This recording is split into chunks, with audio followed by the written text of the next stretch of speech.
Alors, désolée, j'ai les yeux qui coulent, mais je compte quand même faire cette vidéo. Est-ce que tu t'es déjà regardé dans un miroir en te disant je ne suis pas assez bien? Est-ce que tu t'es déjà refusé une opportunité parce que tu ne te sentais pas à la hauteur? Ou est-ce que tu passes ton temps à t'excuser d'exister, à minimiser tes opinions, à toujours passer après les autres? Si tu te reconnais dans ces situations, alors cette vidéo, elle est faite pour toi.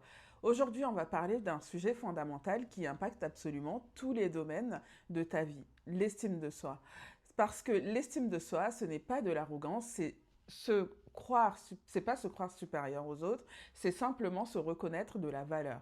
Et c'est quelque chose que tout le monde peut développer, peu importe son passé, peu importe ses cicatrices. Reste jusqu'à la fin, je vais te donner des outils concrets pour commencer à te voir différemment dès aujourd'hui. C'est quoi l'estime de soi? Avant tout, clarifions qu'est-ce qu'est vraiment l'estime de soi, parce qu'il y a beaucoup de confusion autour de ce concept. L'estime de soi, c'est la valeur que tu t'accordes en tant que personne. C'est la façon dont tu te perçois, dont tu te juges ta propre valeur, indépendamment des résultats que tu obtiens ou du regard des autres. Elle est différente de la confiance en soi, qui est la conviction d'être capable de faire quelque chose, et de l'image de soi, qui est simplement la façon dont tu te décris. L'estime de soi, c'est plus profond. C'est cette petite voix intérieure qui dit « je mérite d'être aimé, je mérite de réussir, ma vie a de la valeur ».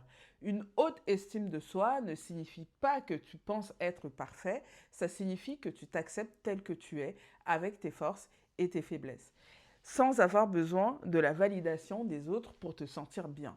Une faible estime de soi, en revanche, c'est cette tendance à se critiquer constamment, à se sentir inférieur aux autres, à avoir peur du rejet, à ne jamais se sentir assez bien. D'où vient une faible estime de soi? Alors, pour comprendre comment développer son estime de soi, il faut d'abord comprendre pourquoi elle est parfois si basse. Et les origines sont souvent profondes. L'enfance et l'éducation, notre estime de soi se construit très tôt dans la vie. Dès l'enfance, si tu as grandi dans un environnement où on te critiquait souvent, où on te minimisait tes émotions, où on te comparait constamment à d'autres enfants, tu as probablement intégré l'idée que tu n'étais pas assez bien. Ces messages reçus pendant l'enfance deviennent des croyances profondes sur toi-même, souvent inconscientes. Les expériences traumatisantes, un rejet amoureux par exemple, une humiliation publique, un échec scolaire, de la violence physique ou psychologique, ces expériences laissent des traces et peuvent fortement impacter l'image qu'on a de soi. Les comparaisons sociales, on vit dans une époque où les réseaux sociaux nous bombardent d'images idéalisées, de corps parfaits, de vie parfaite, de carrière parfaite. Cette comparaison permanente est un poison pour l'estime de soi. Le regard des autres. Si tu as grandi en étant très sensible au jugement des autres, si l'approbation extérieure était la seule façon de te sentir bien, tu as peut-être construit ton estime de soi sur des fondations fragiles. Parce que le regard des autres, ça change tout le temps. Les échecs répétés ou accumuler des échecs sans apprendre à les dépasser peut progressivement éroder la confiance que tu as en toi. Comment reconnaître une faible estime de soi? Alors, voici les signes qui montrent qu'une faible estime de soi est peut-être à l'œuvre dans ta vie. Tu te critiques constamment. Tu es ton pire ennemi. La moindre erreur devient une preuve que tu es nul, que tu as du mal à recevoir des compliments.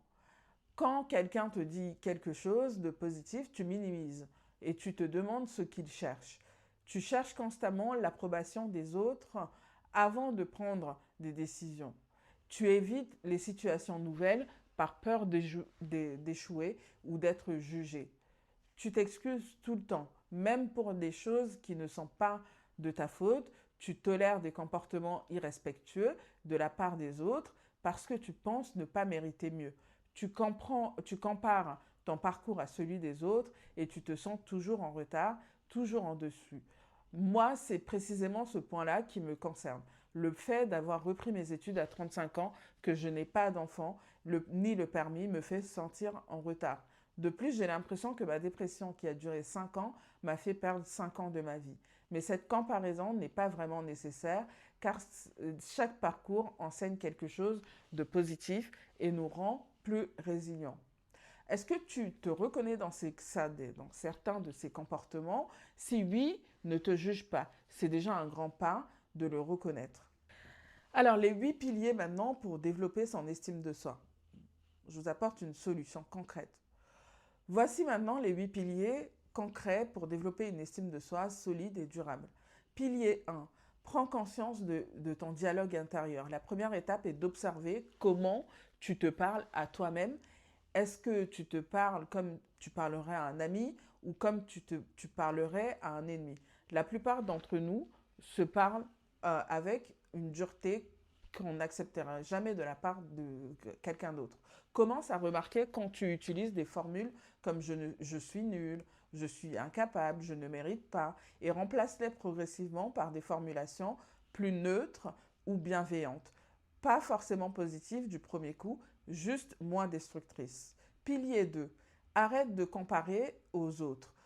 La comparaison est le vol du bonheur. Chaque personne a son propre chemin, son rythme, ses propres défis. Tu ne vois que la surface de la vie des autres, jamais leurs doutes, leurs nuits sans sommeil, leurs échecs cachés. Commence à te comparer uniquement à toi-même. Est-ce que tu es meilleur qu'hier? C'est la seule comparaison qui compte vraiment. Pilier numéro 3. Identifie et célèbre tes forces. Prends une feuille et une liste 10 qualités que tu possèdes, pas tes accomplissements, tes qualités humaines. Tu es généreuse, courageuse, créative, loyale, travailleuse. Si tu as du mal demande à des proches de confiance ce qui apprécient chez toi. Tu seras plus souvent surpris de ce qu'ils voient en toi que tu ne vois pas toi-même. Pilier 4. Fixe-toi des petits défis et accomplis-les chaque fois que tu te fixes un objectif, même petit, et que tu l'accomplis. Tu envoies un message à ton cerveau, je suis capable. C'est cumulatif. Commence par des défis très accessibles et augmente progressivement la difficulté. Commencer une nouvelle activité, parler à un inconnu, exprimer ton opinion lors d'une réunion, dire non une fois par semaine, ces petites victoires construisent ton estime de soi brique par brique. Pilier numéro 5.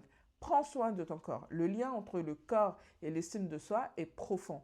Quand tu prends soin de toi, quand tu fais de l'exercice, quand tu dors suffisamment et que tu manges bien, tu envoies à ton cerveau le message que tu mérites d'être bien traité. Ce n'est pas une question de physique ou d'apparence, c'est une question de respect envers toi-même. Pilier numéro 6. Entoure-toi de personnes bienveillantes. Notre estime de soi est profondément influencée par les personnes qui nous entourent. Des personnes qui te critiquent, te rabaissent, te minimisent tes succès, elles érodent ton estime de soi chaque jour. À l'inverse, des personnes qui te soutiennent, te font confiance, célèbrent tes victoires, elles t'aident à te voir sous un meilleur jour. Évalue les relations dans ta vie. Éloigne-toi progressivement des personnes toxiques. Pilier numéro 7, apprends à accueillir les émotions. Beaucoup de personnes avec une faible estime de soi ont appris à se couper de leurs émotions. Elles pensent que ressentir de la tristesse, de la colère ou de la peur est un signe de faiblesse. En réalité, accueillir ces émotions sans les juger est un acte de courage et d'amour envers soi-même. Tu as le droit de ne pas aller bien. Tu as le droit d'avoir peur. Tu as le droit d'être en colère. Ces émotions font partie de toi et elles méritent d'être entendues. Pilier numéro 8. Sois patient avec toi-même. L'estime de soi ne se construit pas en une nuit. C'est un travail de longue haleine qui demande de la patience, de la bienveillance et de la persévérance. Il y aura des jours meilleurs et des jours plus difficiles. C'est normal. Ce qui compte, ce n'est pas d'être parfait, c'est de continuer à avancer même lentement, même en trébuchant. Une pratique quotidienne pour ancrer les changements. Voici une pratique simple que tu peux faire chaque matin en 5 minutes pour ancrer progressivement une meilleure estime de soi. Le journal de bienveillance. Chaque matin, écris une chose pour laquelle tu es fier de toi en ce moment. Une qualité que tu possèdes et que tu veux reconnaître aujourd'hui. Une intention bienveillante envers toi-même pour la journée. Et chaque soir, écris une chose que tu as bien faite aujourd'hui, aussi petite soit-elle. Une chose que tu aurais pu faire différemment, sans te juger, juste pour apprendre. Cette pratique, si tu le fais régulièrement, pendant 30 jours va progressivement reprogrammer la façon dont ton cerveau te parle. En conclusion, l'estime de soi, c'est peut-être le plus beau des cadeaux que tu puisses te faire parce qu'elle impacte tout dans tes relations, ta carrière, ta santé, tes choix de vie. Et je veux que tu retiennes une chose de cette vidéo. Tu n'as pas besoin de mériter ton estime de soi. Tu n'as pas besoin d'être parfaite. Tu n'as pas besoin de tout réussir, d'être aimée par tout le monde. Tu mérites de te respecter et de t'aimer simplement parce que tu existes. Mon défi pour toi cette semaine, fais la liste de 10 qualités que tu possèdes, pas tes accomplissements, tes qualités humaines, et affiche la liste quelque part où tu pourras la voir chaque jour. Cette vidéo t'a touché, aidé, dis-le moi en commentaire. Et si tu reconnais quelqu'un qui en a besoin, partage-lui. Ça pourrait vraiment faire la différence. Un like, un abonnement et à très bientôt pour une nouvelle vidéo. Alors, je suis vraiment désolée, tout au long de la vidéo, j'ai dû m'essuyer le visage parce que j'ai les yeux qui coulent, mais je n'allais pas abandonner. Et ça peut peut-être être une leçon pour vous, ne jamais abandonner, même si vous avez des obstacles qui vous arrivent, ne jamais abandonner, aller jusqu'au bout. Donc je suis désolée, j'ai passé mon temps à essuyer mon visage, mais c'était pour vous donner cette vidéo et je ne sais pas d'où vient ce problème de yeux qui coulent, peut-être à cause du pollen en ce moment et parce qu'on est au printemps, donc voilà. Merci de m'avoir suivi et à très bientôt pour une nouvelle vidéo. N'hésitez pas à liker, vous abonner et à commenter. Merci, salut, ciao.